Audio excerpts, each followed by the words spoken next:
अस्सलामुअलैकुम बेबी बाजी। Last episode में क्या कुछ होना है, क्या कुछ एक्सपेक्ट किया जा रहा था। ओवरऑल ड्रामा बड़ा अच्छा रहा और वहीं पे रोल हुआ जहां पे लोग चाह रहे थे। जो लोगों की एक्सपेक्टेशन थी वैसी ही एंडिंग ड्रामे की बनाई हुई। एपिसोड स्टार्ट होते हैं जहाँ पे आशी बैठी हुई है और आशी की माँ आती है एक कपड़ा लिए और उसे कहती है अम्मा जान इसको तैयार कर दें, बाहर इसका दूल्हा आ गया। और आशी कहती है कभी भी ऐसा नहीं हो सकता। वो गन निकालती है, पहले आशी के सर पे रखती है। जब वो देखती है कि आशी नहीं डरी तो वो वही गन अपने सर पे रख लेती है और कहती है अगर तुमने ऐसा ना किया तो मैं खुद को मार लूंगी, जान ले लूंगी। और उसके बाद आशी बैठ जाती है और नानी से कहती है आप लोग मेरे साथ ऐसा कैसे कर सकते हैं। लेकिन फिर हमें सीन में ये दिखाते हैं कि नानी के साथ आशी बिल्कुल रेडी हुई है और फिर उसकी माँ आती है। यस, उसकी माँ आती है और आगे कहती है, सायरा कहती है कि अगर तुमने उस वक्त कबूल ना किया तो याद रखना मैं अपने आप को गोली से उड़ा दूंगी। और फिर दिखाते हैं कि बाहर निकाह की सेरेमनी होने लगी है और सेरेमनी होने के लिए मौलवी साहब कहते हैं कि जनाब मुझे अपना डाटा तो लिखवा दें। वो डाटा लिखवाती है और कुछ अंदर से लेने जाती है तो उसी दौरान मौलवी साहब कहते हैं सब डाटा लिख लिया भाई, निकाह शुरू करें। तो फिर आ जाता है गुलजार, आशी का बाप। वो कहता है दुल्हन के बाप से तो पूछ लो। और उसके बाद आशी उसके पास चली जाती है। वो पकड़ता है बिलाल बांके को और पैरों में गिरा देता है आशी को और कहता है माफी मांगो इससे। पीछे से भागती हुई आ जाती है कौन?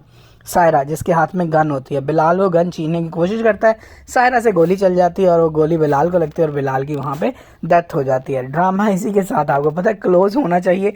तो उसके बाद क्या होता है कि जनाब सायरा और नानो को जो है वो पुलिस पकड़ के ले जाती है और अजरा भी वहीं आ गई होती है। अजरा भी सब कुछ देख लेती है और अजरा का जो रवैया होता है वो यही होता है कि आशी बस हमें दे दो। और उसके बाद जो है वो गुलजार जो है वो जाते हुए कह जाता है मेरी बेटी का ख्याल रखना, और वो आशी को साथ लेकर चले जाते हैं। देन दिखाते हैं आफ्टर फ्यू मंथ्स का सीन जहाँ पे आशी जो है वो मिलने आती है सायरा से जेल में और सायरा जो है वो बड़ी परेशान है लेकिन अब कुछ हो नहीं सकता। और उसके बाद दिखाते हैं कि सायरा जब वापस जाती है तो नानो से मिलती है और वो कहती है कि आप क्यों नहीं मिलने आई। वो कहती है मैं किस मुंह से मिलूं, लोग कहा करते थे कि ये जो औरत है ये बड़ी समझदार है, चालाक है, क्या लेना है ऐसी समझदारी का जिसने सब कुछ बर्बाद कर दिया। और उसके बाद उनको याद आता है कैसे कैसे अजरा ने हमें समझाने की कोशिश की थी लेकिन हम नहीं समझे। और फिर जो है वो तीनों भाई जो है वो चले जाते हैं जमाल की और अपने बाप की कब्र के ऊपर। और वहाँ पे उस सीन में दिखाया जैसे जमाल उनको अपनी प्रेजेंस फील करा रहा है। उनको फील होता है कि जमाल जो है वो वहाँ पे है, वो खुश हो जाते हैं। और उसके बाद दिखाते हैं अजरा खड़ी है अपनी सास की फोटो के सामने और वो कह रही है कि मैंने सारे रिश्ते जोड़ के रखे लेकिन मुझसे एक फूल गुम गया और वो फूल जो है वो आपके पास है, उसका ख्याल अब आप रखिए। देन हमें दिखाते हैं कि कुछ सीन है जहाँ पे सारे इंतज़ार कर रहे हैं। कुरैशी साहब की फैमिली भी है और सिद्दीकी साहब की फैमिली भी है। They all are waiting for someone. और उसके बाद दिखाते हैं समन जो है वो खाना बना रही है। अजरा वहाँ पे आती है और कहती है मैं तुम्हारा साथ दूंगी। और उसके बाद दिखाते हैं कि फ़रत आई है, फ़रत के हाथ में एक बेबी है। ये भी पहली एपिसोड से आपको पता है प्रॉब्लम चल रही थी, वो भी सॉल्व उन्होंने कर दी। और बेबी जो है वो ला के पकड़ाते हैं अजरा को और अजरा जैसे ही बेबी को पकड़ती है कहती है आप इसका नाम रखें। अजरा कहती है हमारे घर से एक रूह गई थी और एक रूह आ गई तो हम इसका नाम रखेंगे जमाल।